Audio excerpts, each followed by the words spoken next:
Hello, my name is Dr. Amy Butner, and today I will be reading from an ancient Egyptian text known as the Book of the Heavenly Cow. This text, which first appears in the tomb of the pharaoh Tutankhamun, tells the story of how the sun god Re reorganized the cosmos in order to separate the world of the gods from the world of the humans. The portion of the text that I'll be reading is called the Destruction of Mankind, and it tells of Re's punishment of the humans after a rebellion against him. This text also describes how the goddess Sekhmet, whose name means powerful one, came into being, and how she may be appeased. I've been thinking about Sekhmet a lot recently, since she was the goddess associated with pestilence and with plague. However, she was also associated with the healing of diseases, and it's the healing power of Sekhmet that I hope to tap into, just a little, with this reading. So now, I hope you enjoy my version of the destruction of mankind.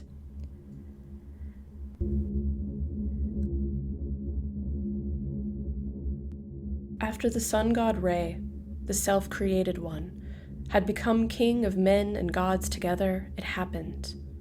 Mankind plotted against him. In man's eyes, Re had grown too old. His bones were of silver, his flesh gold, his hair was real lapis lazuli. When his majesty saw the plotting of mankind against him, he said to his followers, "Summon to me my eye. Summon Shu and Tefnut, Geb and Nut, and the ancestors who were with me when I was in the primordial waters. Summon also the god of these waters, Nun. Come with the gods to the palace, that they may give me their counsel. In the end, I may return to the primordial waters of Nun, to the place where I came into being. But bring the gods stealthily, lest mankind see, lest they lose heart." The gods were brought, and they were lined up on Re's two sides, bowing to the ground before his majesty, that he might make his speech before Nun, the eldest father, the maker of mankind, the king of people. The god said to his majesty, "Speak to us, that we may hear."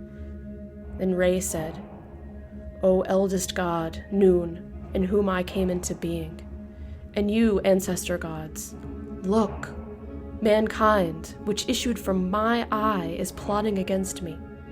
Tell me what you would do, for I am searching for answers. I would not slay them until I have heard what you might say." Then Nun spoke, "My son, Re, God greater than me, his maker, more august than his creators. Stay on your throne. Great is fear of you when your eye is on those who scheme against you."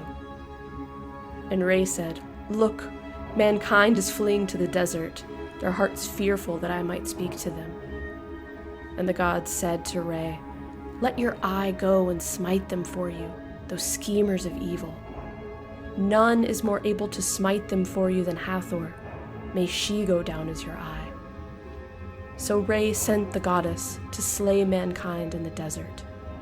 And when she returned, Re said to her, "Welcome in peace, Hathor, my eye, who did what I asked of her. I shall have power over mankind as king again by diminishing them." And the goddess said, "As you live for me, I have overpowered mankind." And it was a balm to my heart. Thus Sekhmet, the powerful one, came into being, and she would not stop her killing. Throughout Egypt she waded in mankind's blood. Re, seeing all his subjects killed, not only those who had rebelled against him, said, "Summon to me swift, nimble messengers, that they may run like a body's shadow, and bring me red ochre in great quantity." This red ochre was brought to him, and the god ordered his high priest to grind it, while maidservants crushed barley for beer. Then the red ochre was put into the beer mash, and it became thick and red like human blood. Throughout the night, 7,000 jars of red beer were made, and Re came together with the gods to see the red beer. And he said, "It is good. I shall save mankind by it." When the day dawned, on which Sekhmet had planned to slay the rest of mankind, Re said, "Carry the red beer to the place where she plans to slay them." And he rose early, before dawn, to have the fields flooded 3 palms high with the red liquid. When Sekhmet came in the morning, she found the fields flooded with red beer, but she thought it was human blood, and her gaze was pleased by it. She drank it all, and it pleased her heart, and she returned to the gods drunk, without having noticed mankind. Re said to the goddess, "Welcome in peace, O gracious one, O Hathor, goddess of drunkenness." Thus mankind was saved.